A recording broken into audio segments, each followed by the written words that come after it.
Today I'm going to make Navajo tacos. I don't know about you, but I love fried bread.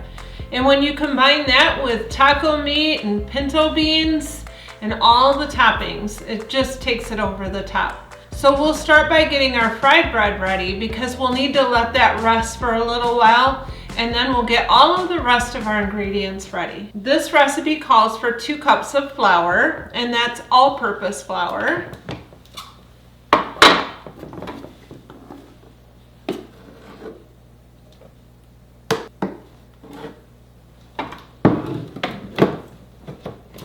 And then it calls for 2½ teaspoons of baking powder.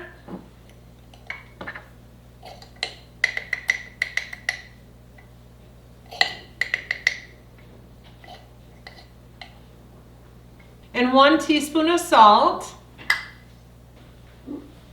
So we'll stir those dry ingredients together. Using a fork, we'll add 1 cup of warm water until a dough forms. I'll grab my mat so we can knead this on the counter. So we'll flour our work surface and get our dough out on the floured surface. And the recipe says to knead this for 5 minutes. I'm going to flour the top of this because it's very sticky.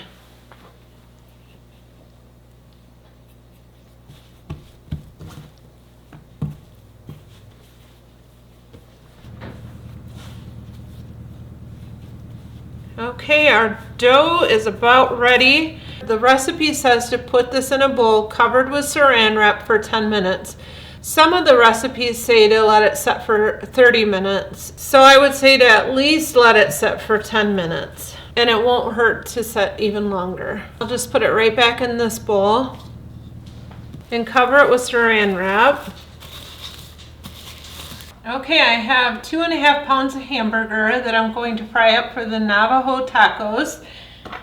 You can make as much taco meat as you want. You can always freeze it. I like to make things in large batches so that I can put it in the freezer and have it on a time whenever I don't have time to cook. So I'm going to fry up 2½ pounds of taco meat for the Navajo tacos.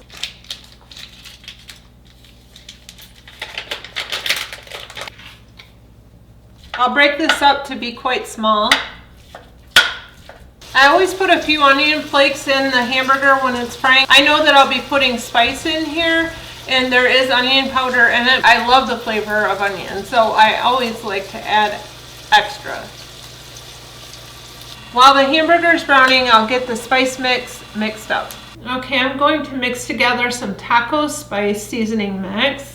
And I'll use the same bowl that I used when I made the chili spice in a previous video. You may want to cut this recipe in half. I like to do large batches of seasoning while I'm making them. I go through them quite quickly, but it just saves me time. So I'll start with chili powder. The recipe calls for 2/3 of a cup and 2 teaspoons.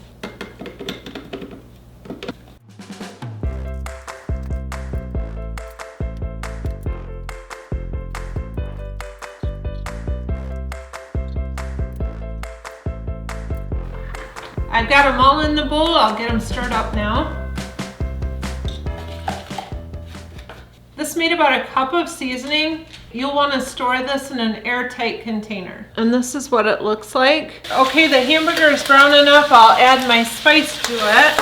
And this spice mix calls for 3 tablespoons per pound. I have 2½ pounds, so I will do 7½ tablespoons. Before you put your spice in, you'll want to drain your hamburger if there's a lot of grease in there. This is very lean hamburger, so I don't have to worry about that. So we'll keep stirring this, getting the spice cooked into the hamburger. If it gets too dry, go ahead and add some water. We will be adding some water to this. So I have 2 cups of water. I'm not sure yet if I'll use all of it. Always add more than you think you'll use, and then just let it cook down. So I used 1.5 cups of water for 2½ pounds of hamburger. We've let our dough rest for probably about 20 minutes at least now.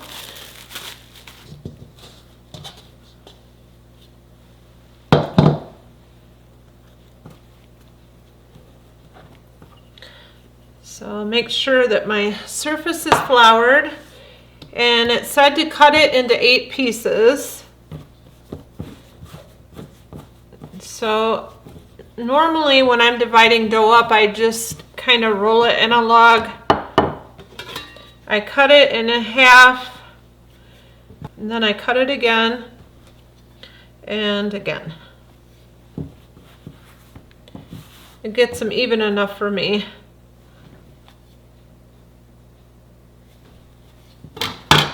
And we'll roll these into balls. I watched some videos on this and they use their hands to press these out. And I'll do one this way and then I'll roll the rest just because I don't have the art down very well. And then they put a hole or 2 in it just so it can get some air and they don't poof up that way. I'll put a couple holes in it. I'll set these aside. And while I'm doing this, I have my lard going over on the stove getting hot up. I want my oil to be about 350 degrees.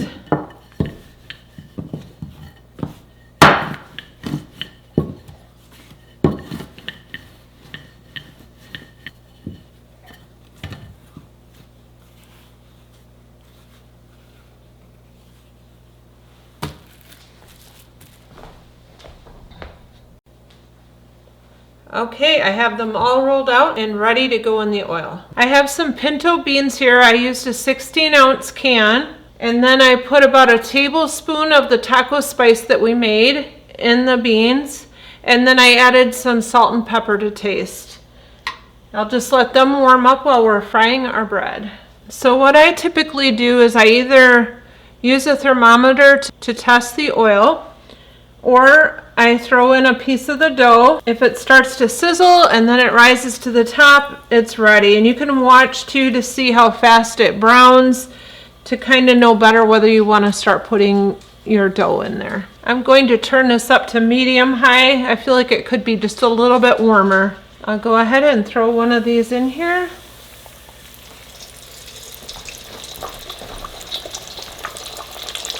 If you see that it's not frying up fast enough, just turn up your heat a little bit more. But you don't want to get it too hot because then the insides will be doughy. So just kind of keep an eye and experiment until you get it just right. Okay, that looks pretty good. Let's flip it over. That looks pretty good. Okay, I have some tomatoes and lettuce and onions ready to go on the tacos.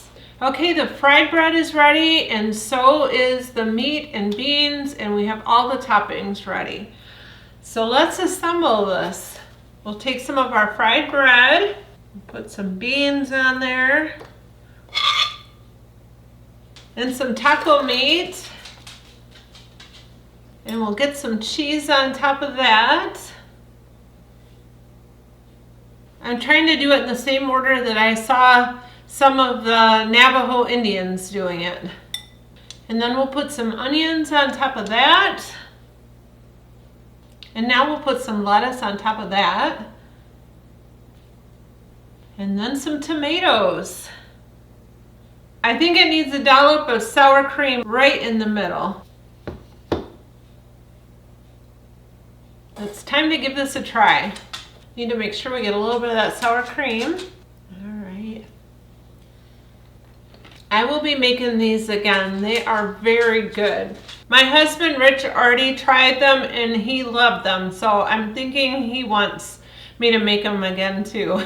He said he wants me to take these and baste them with butter and put some cinnamon and sugar on them. He said they taste just like an elephant ear. So there is another option. You could also put jam, or of course it'd have to be homemade to taste good.